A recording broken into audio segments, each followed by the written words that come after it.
Your compliant people, you need to work on them to become committed. And if they can't be, change your people or change your people. Everybody has a place, but you've got to have your one or two people that literally has your back 100%.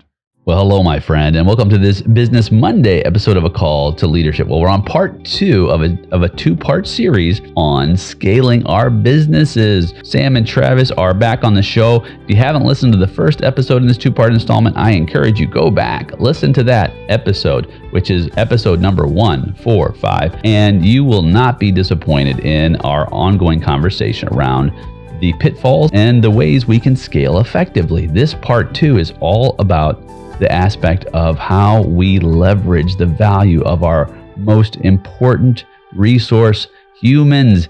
Can't wait for you to listen in. I'm Dr. Nate Salah. This is A Call to Leadership. The biggest pitfalls that people fall into, especially when they're starting a business, someone listening is like, yeah, that's me, is they hire friends and family as the low-hanging fruit. Now, there's nothing wrong with hiring friends and family if it's objective and they fit that exact role, and there won't be any drama. That's tough. Well, take advice from me. It's tough. I work with some of my best friends, Yeah. and it's difficult. It's difficult for people to see, like how can you work with, my leadership I consider family, right? And it's not just business related, because I'm a people person, right? You're not just a person here, right? You're something, right? And then when you have people around you, like me and Travis work together, Ruben, Manoj, there's a relationship there. I know their families, it's not hard, to be honest with you, Right. when you have the right people. There's right people. Yeah. I mean, and I've worked, I worked with my wife for years, right? Like we ran a company together, and people would always ask, like, how can you guys work together and live together? I think it's coming into it with an understanding, look, this is your role, this is my role. You know what I mean? And so I think the problem with hiring friends and family is somebody is going to take advantage of the other person unless it's clearly laid out, roles, responsibilities. This is how much you're going to get paid. This is when you're going to get paid. This is what I expect from you. High levels of maturity. I think it's a little different. A very high bar to set. In fact, Magic Johnson, I remember listening to a podcast, and he was like, adamantly, do not hire your family. Do not hire your friends. Just avoid it, period. So this is the difference, right? I think this is the pitfall. This is the main pitfall, right? We're friends, let's say. We're friends. And there's something you do that I don't think is right or sideways. I have to have a difficult conversation with you. Doesn't mean I don't love you. Doesn't mean we're not friends, but I can separate our friendship from this conversation. If you can't, that takes the maturity. Yeah. Right? Because then it's like, oh, he disciplined me the other day, or he came down on me. Then you see each other in a social setting, and then it's weird because it's like, oh my God, dude, you actually just criticized me. Yeah. Like now I'm taking it personally. Like we're friends. Right. That's where that's the maturity between my intelligence. team, and I always say my team because this is a perfect example of where friends. I believe that I say, you show me your friends, and I'll show you who you'll become. My friends are exceptional. They are performers. They make me level up. I make them level up, right? We saw this. I said this the other day. There's nothing better than making money with your friends. Nothing better. Because that is like brotherhood, right? Yeah. Maybe you're in a position where you don't have that kind of elite level people around you? It took me years, but I have elite level entrepreneurs around me and work with me, right? So it's easy for me to have conversations with them. It's easy for me. Actually, it's completely the opposite. When they feel like they're not doing something and I don't even see it, and they say, hey man, I'm sorry about that. And I'm like, I didn't even look at it that way. Like, dude, you're good. You know what I mean? So I think that if you're doing it right and you're surrounding yourself around successful, intelligent people that are going to help you level up, there will be a time where you guys go into business together. Yeah, and those factors are there, right? And you're seasoned, I think, too. Yeah. When you're young, it's tougher. Yeah. But like at our stage of life, Yeah. like you just pick people who are in your network, in your community, who you're close to. You're like, hey, here's an opportunity. Yeah. Let's do this. But the guy who's out there, right, taking it back to the guy who's out there who's, single person by himself looking to hire. Cousin's like, hey, Probably sitting not on the the right. sofa. It's probably not the right move. Yeah. It's probably not Yeah. the right move, right? Because that's happening right now. Somebody is literally sitting on the sofa. You're like, hey, I'm doing this thing. Right. You're just chilling. Yeah. Come work for me. Come work for me, right? That's not a smart idea, right? Especially, and I think this, right? Like, I think that if you're a solo entrepreneur, like, you need to be able to take a look in the mirror and identify what you're really good at and what you're not good at, and hire somebody who's good at the things you're not good at, right? Because inevitably what we do is we like to hire people who are like us, right? We want to hire somebody who we can get along with. Yeah. And that person probably has a very similar skill set that we have. So we're not gaining. fixing anything. We're not Yeah. gaining, right? Like we're just hiring people. So I think that, if somebody, look, here's the steps, right? You want to scale your business, you sat down and you're like, yes, I have the ambition to scale. Cool. Good. Thumbs up, right? Now you got to go to work, right? Now you got to do a SWOT analysis of your company. You need to understand what your strengths are, what your weaknesses are, where your opportunities are, where your threats are. You need to know that of your competition. You need to know that of yourself personally. You need to hire a couple people that fill out your weaknesses, that bring their strengths, your weaknesses, so that you have a complete team. Then you work on the secret sauce in your company. Mm-hmm. Then once you get that nailed down and you feel good about it, you start looking for external capital and you open a second one and you go back to square one and you start doing exactly what you did in the first one. After you do 2, 3, or 4, or 5 of those, you've got a process down. We're opening a retail model right now. You've got a process down. Right. We're looking It's a at scale model. Yeah, we're looking it's at a scale 15 to model. 20 locations. Yeah. Me and Travis right now. But we're starting with 2, We're starting with 2. and we've done this for 20 plus years. Right. Yeah, and we're starting with 2 to Firing make bullets. sure Or cannonballs. we've got it. We've got it understood. We've got it worked out, and then we'll go from 2 to 20. Because we'll understand, okay, here's the model, here's exactly who the people we want, everything is locked in. But it doesn't matter how many times you do this. Start small. Yep. And I think solo, and I've seen this a lot. It's not like their fault, but have you ever managed people before? No. I'm a hairdresser. I'm some sort of technician. It's always been about me, right? Now you have 2, 3 people that you have to motivate, inspire, get productivity out of, right? Your level of tolerance for those people is going to be very low because of where you came from, right? So I think that if you're going to scale, recognizing that you don't have really the experience to manage people yet, outsourcing coaching and mentoring by someone like us or someone that knows how to scale is going to pay off tenfold. Because if you can figure out how to be a good leader and what it takes to scale your business before you jump in the ocean and you're prepared, it's going to save you turnover. You may have good people that you bring on initially that you have low tolerance for, and you lose good people because you're not a good leader. So you're going to lose good people. Truth of the matter is, if you're, in my opinion, 99% of the time when you have high turnover in any organization, it goes back to leadership. Somewhere along the breakdown. Yeah. The breakdown goes to leadership. And, organizational culture, which is all connected, right? But I believe that if you're a solopreneur and you're going to scale, don't assume you're a good leader. Don't assume seek help. And generally, you won't start there. I mean, generally speaking, you've got 3 different roles, right? Technician, manager, leader, right? And there's some overlap because you can have that. But generally, and this is an issue as far as even as we scale. Here's the other part. First of all, you have to identify who you are. Mm-hmm. And sometimes maybe you don't have any real right and reason to be managing teams. All right. You just, like you said, perhaps you need to hire that out. Hire up. Mm-hmm. And sometimes Yeah. you may not even want to or feel compelled to or have the authority or the ability to lead teams, right? I've had folks who have said, Nate, I love working in my company. In fact, we have someone in our group who said recently, I'm going to hire an executive director and I just want to do some technical work. And that executive director to tell me what to do. Of course, they're still the owner, but from running the company. And that individual has found so much peace by just saying, you know what, these are just roles and responsibilities I have no love for. Mhm. And I have no real reason to scale my company in that way. And this executive director who's been in this position for many, many years is going to help scale far beyond that lid was going to hold this individual down. You got to do some introspection, right? And there's no, here's the other thing is there's no shame in it. It's okay. It's okay. Everybody wants to be a certain. They have this archetype in their mind, right? That they want to be, and it's okay to not be that, right?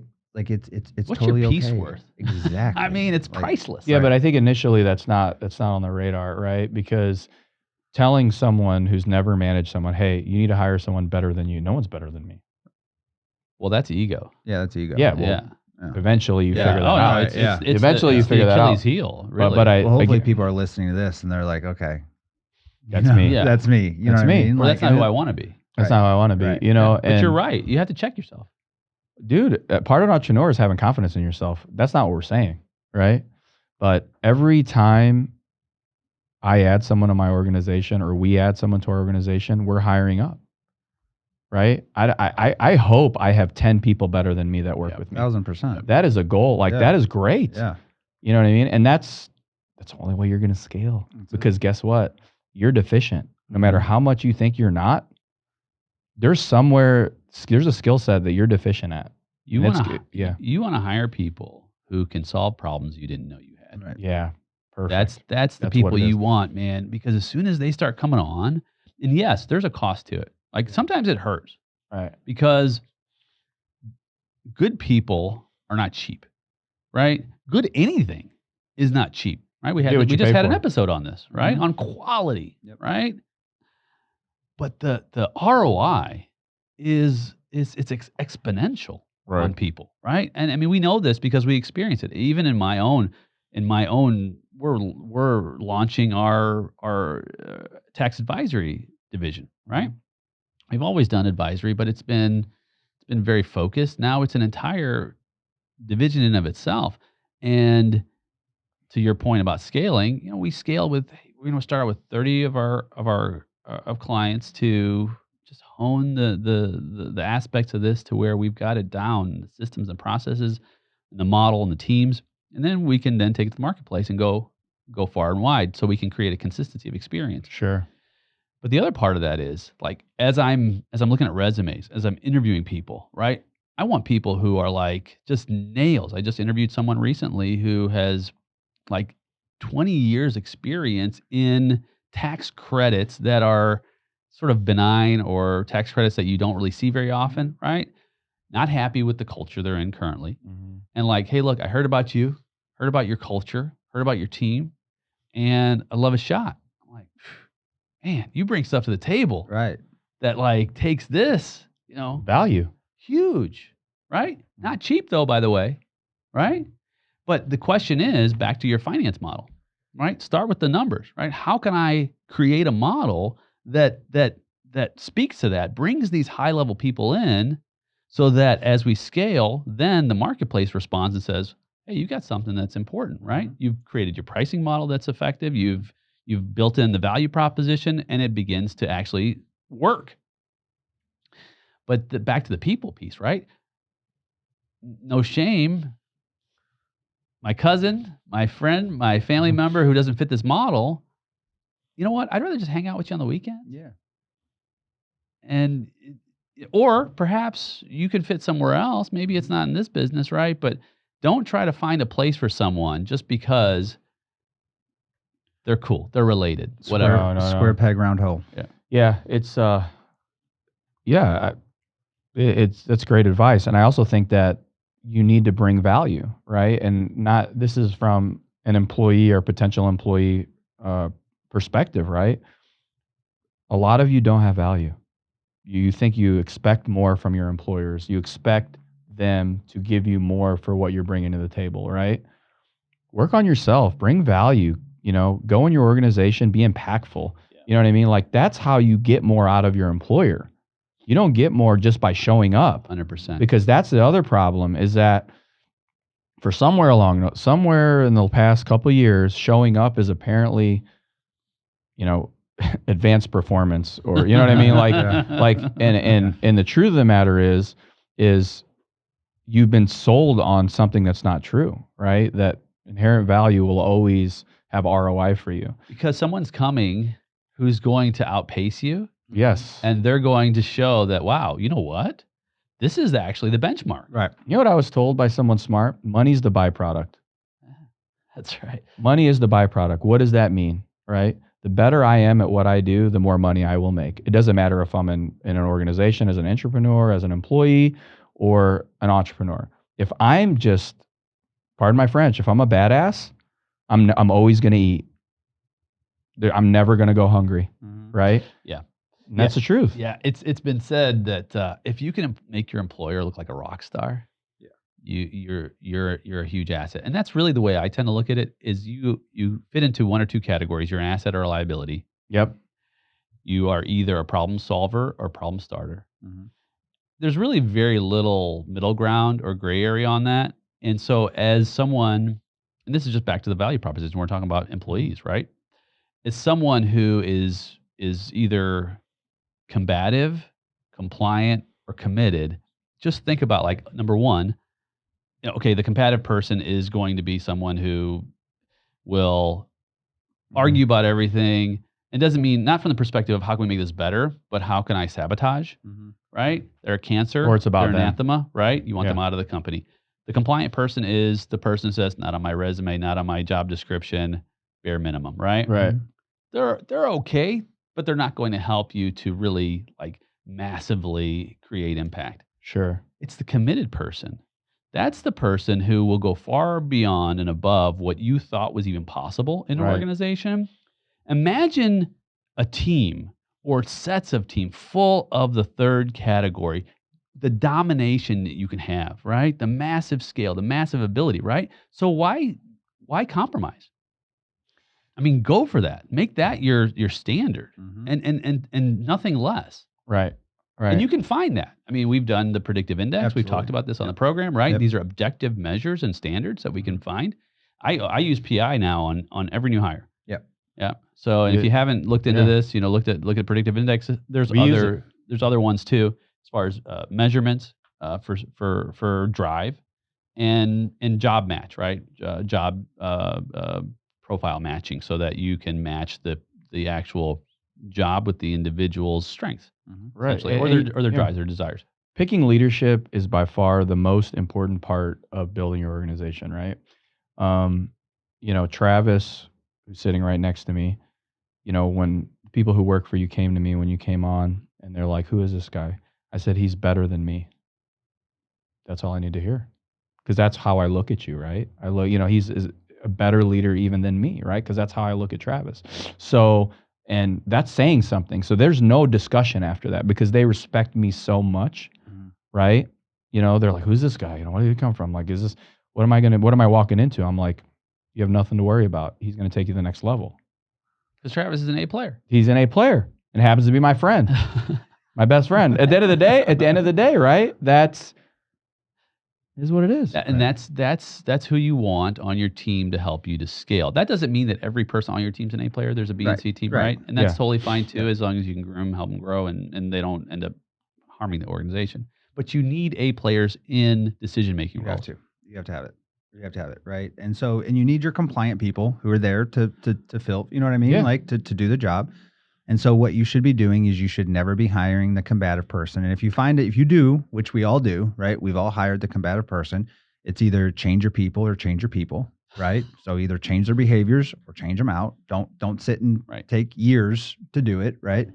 Your compliant people, you need to work on them to become committed, right? And if they can't be, change your people or change your people, But like everybody has a place, but you've got to have your one or two people that literally has your back 100%. Yeah. And is going to watch your business just like you are. Like I have that. Yeah. I have that. And that's rare. I know. You know what I mean? I know. But it's not because he just, cares about me as a friend, or Ruben cares about me as a friend, or our team does, right? No, they care about the organization. As much as I do. You're building an organization where people are attracted at that caliber that type of person, because it takes not only effort but sacrifice. You know what you've sacrificed? You've sacrificed your own control Yeah. that Travis talked about earlier, The right? money he pays me is money that could be going into his pocket. Totally. Yeah. Yeah. Or you could have invested it in Yeah. something else, Mhm. right? Like the markets. People investment will always be the best investment. Always. Always. 100%. So don't chintz. Here's the thing. I when it would, comes to that not joking, I'm not just saying this, we're on a podcast. I would have took a pay cut to hire him. Thanks, man. he's like, No, would you take? No, would no, you? no. Would you do that to Yes. bring on a person that could scale your business 10 times? Every time, You know what I mean? Would you do interesting that? bring that up. Every time that I brought another person on in my organization who I knew I needed this person, but I can't quite, I'm air quotes, afford them based on our current budget. Yeah.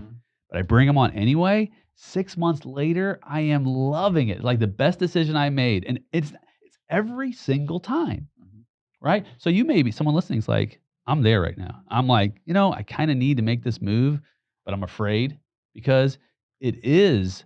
But you'll put investment. $1 million into crypto, Right. lose it, Right. but you won't spend another 40, 50,000 a year on the right person. Or be willing to make some kind of sacrifice, Yeah. right? Or Right. maybe, Yeah. hey, maybe Right, I right. downsize my vehicle. Mm-hmm. Maybe I don't go out to eat as many times a week, right? Whatever it is that I need to maybe make a change so that I can invest in the growth of my organization. Those are decisions you have to make. Yeah, and people are everything, and good people are hard to come by. So if you have the ability to pay for the right people, do it. Yeah. And the other part about that is that as you grow your organization, because you may be in a place where you're just scaling, say from 250 to $1 million, or you may be scaling from 1 to 3. There comes a point in your own leadership journey where if you're actively involved in the company and you are at the center on the heart of the culture building and the community building, the team building and leadership, kind of like what we are, your most important role moves from some of the operational issues, some of the growth issues, the management issues, to the recruiting issue, right? You go into the mode of how can I acquire talent that is best suited for this company? Because the greater the level of talent, the greater the level of investment involvement you have to have as a business owner as you scale to attract them and say, hey, look, you know what? I want you a part of this C-suite. I want you a part of this push. And here's why. Here's what I love about you. And here's how it's relevant to what we're doing. And here's how it gives you a sense of purpose beyond where you're at today. This is an important piece that entrepreneurs need to understand, because if you look at the swath of great entrepreneurs who've scaled their businesses from nothing to world dominating businesses, right? You're talking about the Apples of the world, and Disney and whatnot. The 0.1 percenters. And they'll tell you in their memoirs, like, I moved, my most important role was talent acquisition. That's who I became. It's consistent. Yeah. It's consistent. Yeah. No matter what size your business is. Yeah. Wherever you are, you're somewhere. And so you focus like, oh, I know this position needs to be filled. I know this role needs to be filled. And I'm scanning the world. I'm scanning the relationships and I'm scanning my context, because every so often somebody will come in and say, hey, you know what? Here's what I'm doing. Here's what you're doing. I'd love to hear more about your business so I can help magnify it 10x, 100x, 1000x. Yep. Well, and to kind of piggyback off what Sam said, right? He brings me on and there's 1,000 things I could be doing, but the first thing he wants me to do is run the recruiting team. Right. You know what I mean? Like, and that's fine. That makes sense, right? Like, but it's the lifeblood of the organization. We got to have new people constantly, especially our organization. So, he put his I'm sure the highest paid asset he's got, you know what I mean? That's just sitting on salary, like to run recruiting. So that shows you how important it is to have talent, because that's what feeds your organization. And he's so talented, I could put him in any part of the business, and he's got so much experience that he can be impactful wherever he is at. And that's rare, right? That's rare. I mean, that's putting myself, I feel like I could do that, right? There's people I can count on my hands, and they all work here. Yeah. So that's a blessing, man. That's a blessing we have for sure. When you get past that and you say, okay, I've got great people on the team. I've got enough cash to do some really wonderful things, right? You're cash positive. right? You're not in that early stage of, Right. oh, I just need Right. to make payroll, Right. right? Maybe you're in a position now to where we've got so much excess cash that we need to figure out how to make this work. Your other problem is going to run into are the systems, Yeah, 1,000%. right? That's what. Yeah. That's where we're at Processes. right now. Where we're at right now. I mean, it's been said that people don't fail, processes do, Mhm. right? Yeah. Things get. Yeah. So your business scales. You get really good at what you do. The business is rolling in. Then you have to look at shrinkage, loss, inefficiency, right? I think me and him, we just found, we were working, not to get specifics, but we had a certain amount of revenue coming in from and it was coming from different places, and we almost missed, $75,000 worth of revenue. Yeah. We found it In a week. under a filter that didn't filter properly. Right. So, your business starts scaling, and you're right. Your process is, you really, the problem with it is that you don't know until you know, right? Because you can't just start a company and say, okay, here's all the processes that I need, right? This is you're in battle, and you're evaluating constantly what's going on, right? And you're like, oh crap, like this issue that was a very minute issue when you're selling 1,000 units, right, becomes an exponential issue when you're selling 100,000 units, but you don't know that until you get to 60 or 70,000 units that you're scaling up, and you're like, oh my God, like this is a problem. We got to fix this. And so, that's where Sam and I are now, because we'll talk real time about our business that we're scaling right now, right? Real time right now, couple hundred employees, solid revenue, huge growth. But right now we're scouring the earth to find the right processes, IT solutions to come in to be able to help us, eliminate the inefficiencies that weren't big 6 months ago. But as we continue to look forward on where we're going, those inefficiencies become real dollars, right? Real money. And so you've got to constantly be evaluating what's happening with the business, where I'm going. And you can't do that if you're worried about the day-to-day operations today, right? I'm running the business all on my own. I don't have the time or the mind share to be able to look ahead and say, these are my issues, right? So that's, again, going back to good people coming in to take some of that load off of you so that as the owner, you can start to look ahead and see where are some pitfalls that we might have. Where do I need to steer the ship a little bit to just a few degrees left, few degrees right? You know what I mean? Because the natural drift is going to take you one way or the other. And that's where we are. And I think it's good for us to continually talk about where we are and where you are in scaling your organization, because it's real time to our listeners to say, hey, here's what's happening, right? So Sam and I are flying into Miami next week so that we can, meet with an IT company to try to come up with something that is not it. There is no solution out there. So now we have to go and try to have somebody build a solution to fit our needs specifically. But that's what you have to do. That's what you have to do. You have to outsource your scale model. So one of the things that's so important when you're growing like this, most entrepreneurs are not scale process systems people. Some are, but the overwhelming majority of entrepreneurs are visionaries, right? Yeah. They're sharing they're selling a dream, right? Yep. They're not focused on a lot of the details of the mechanics, right? So what do? You outsource it, right? You find people who, again, back to you said, who can do it better, infinitely better than you. So you want to find these Six Sigma people. You want to find these process implementation people, right? You want to find these integrators, as they're called. And sometimes they're individuals who you contract or that you bring in as consultants, as we have in our camp. Sometimes they are companies as a whole, right? Like you said, you fly to another state to talk with a company who has a subject matter expertise in this unique space. Not a Zoom. No. Not a Zoom. I could easily Zoom it. Yeah. No. But I need to get in front of someone who's going to be so impactful for my organization, building something that's impactful. I need to be face to face. Yeah. That's important. Yeah. It's important. Still to this day. Hey, I built my business on face to face. Yeah, face to face is what you. I mean, seriously. There's a whole different level of just the dynamic. Yeah. I mean, if we did this via Zoom and it was like 3 screens, it's different. Yeah. It is. Yeah. No, and at that scale, at that level, sure, you can have a Zoom intro conversation. Here's what we're kind of trying to accomplish, right? Or just have a phone Yeah. call. But then when it comes down to, I mean, when you're talking about as large as of an organization as you're building, Right. right? It's it requires. I mean, still to this day, people fly from Hong Kong to make a deal, right? Yeah. I mean, it's, Yeah. why is that? Because people still need 3D, right? We still need a handshake. We still need It shows you care, close too. eye to eye. Oh, Shows you care. 1,000%. Shows you care. Yeah. Because Like- everybody knows what a pain in the ass it is to get on a plane, travel, take time away from your family, take time away from Yeah. your business, like how much money it costs, but just what you're putting yourself through to get to sit down in that. It shows this person is serious about doing this. You know what I mean? Because why else would they just drop $3,000 or $4,000 on coming in to see me for an hour meeting?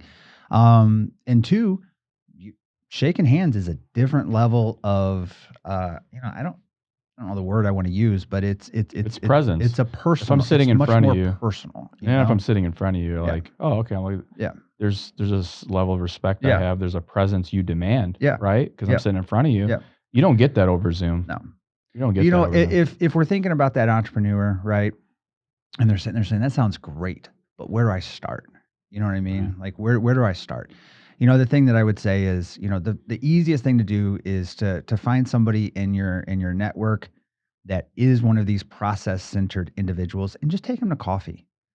Buy them a meal. You know what I mean? Like people like to help people. Not big favors. Don't ask somebody for, $10,000, but you know what I mean? Like, hey, you want to go grab you got an hour, right? Yeah, I've got an hour. Like, let's go talk and just start picking their brain. Yeah. What do I need to do? Here's my business. Lay it out for them. People like helping people. I found this in my life. People like to help people and people like to solve problems. Like it's just an innate human trait that they Sure. have. And if you can be beneficial to somebody, it makes you feel good to help somebody and to be beneficial. So, stroke somebody's ego, tell them take them out to coffee, dinner, drinks, whatever it is you do, and just start asking questions. Yeah. And then from there, build a plan. Yeah, I like the way you put that. And I was going to add to that, but you've already said it, and just want to repeat it in a different way. When you tell someone, "Hey, I'm having a challenge in this area.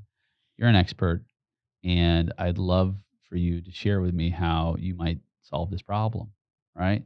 It's just genuine human need. Yep. And if they're available, obviously they may say, "Hey, I am super slammed right now." Right. Whatever the case is, respect that.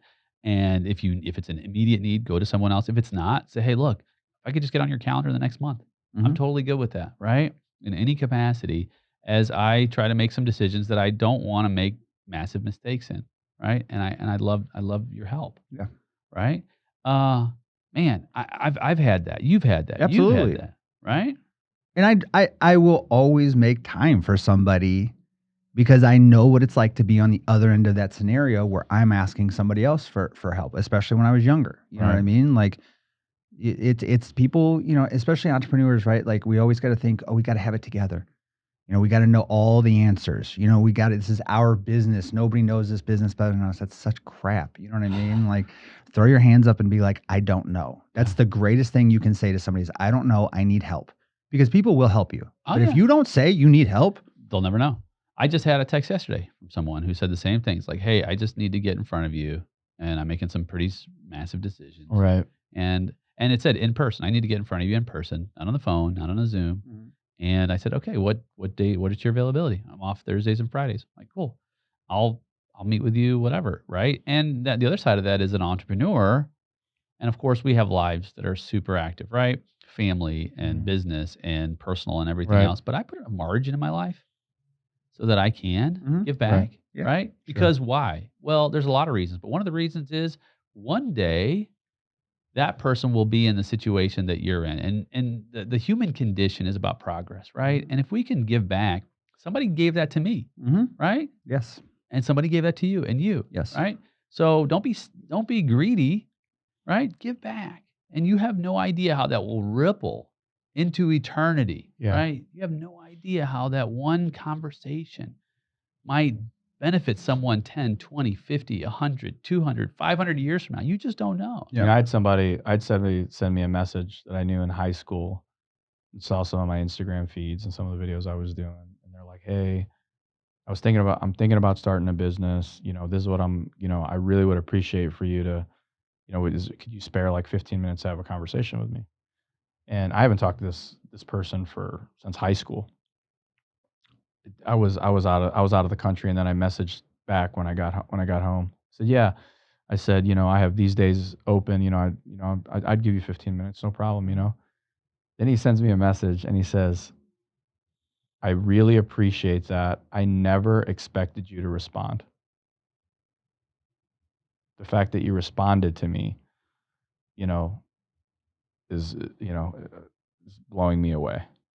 Like they Expect you to ignore them because you're doing big things. Right. But that shows. It shows. Yeah. Yeah, no. I mean, Care. it shows that you care, right? And it shows the type of individual you are. And that's, I think the other thing is, and this is maybe not as altruistic, but you never know what favor you need from somebody else in the future. It's relational currency. Right. You Social never capital. know, Yeah, right? I like that. Yeah, so if somebody asks me for an hour of my time, cool, here it is. Because I don't know, 5 years from now, I may need something from you. Right. Smart. And we're going to remember this conversation, and that's how the world goes round. That's how you build a network. That's value. You're building value in this relationship with network. It's great. And it's great to end on this. I thrive on that. You do. I know that. Like, okay. And it's an unwritten contract, and I'm not doing it. I don't necessarily do it because I know I'm going to get something. You're a servant leader. But it's building that network in such a way that social. I'm huge on social currency. Like I would take above and beyond all the money in my bank accounts to have that relational capital, because it will pay far greater dividends with the people that I'm investing and reinvesting with. And you also have to be discerning, right, about who those people are in your life, sure, right? Because there are people who will just suck you taking. dry, right? So you have to have the right kind of boundaries and borders that make sense. At the same time, just knowing that relationship is so strong that at any point you could send a text and be like, "Hey, can we talk?" Mm-hmm. And that person will be like, "Absolutely, for you, name it." Yep. Those are the kind of relationships you want to build. Cool. That's awesome. That is awesome. So true. Well, my friend, I am so thrilled that you joined me on this episode of A Call to Leadership. And before you go to the next episode, especially if you're binge listening, take a moment. I would love to get your honest review right here on your screen. Your feedback is so important. It helps the podcast, it encourages me, and it helps me. It helps me to give you more and more and more value. So I can't wait to read your review. I can't wait to be with you on the next episode. I'm Dr. Nate Salah. This is A Call to Leadership.